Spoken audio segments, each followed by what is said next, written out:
Psychotherapy বিলাসিতা নাকি প্রয়োজন?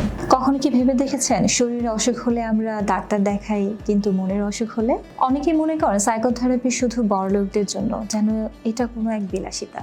কিন্তু সত্যি বলতে আমাদের মনও ঠিক শরীরের মতোই যত্ন চায়।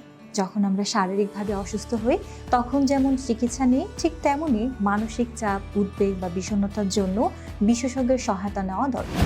গবেষণায় দেখা গেছে সাইকোথেরাপি শুধু মানসিক স্বাস্থ্যের উন্নতিই করে না, বরং হৃদরোগ, উচ্চ রক্তচাপ এবং দীর্ঘস্থায়ী ব্যথার ঝুঁকি কমায়। আমেরিকান সাইকোলজিক্যাল অ্যাসোসিয়েশনের মতে মানসিক সুস্থতা উন্নত হলে কাজের দক্ষতা বাড়ে, সম্পর্কের উন্নতি হয়, এমনকি সামগ্রিক জীবনের মানও ভালো হয়। বিশ্ব স্বাস্থ্য সংস্থার মতে প্রতি 4 জনের একজন জীবনের কোনো না কোনো সময় মানসিক স্বাস্থ্য সমস্যার মুখোমুখি হন। কিন্তু লজ্জা, ভয় কিংবা সমাজের ভুল ধারণার কারণে অনেকে সাহায্য নিতে চান না।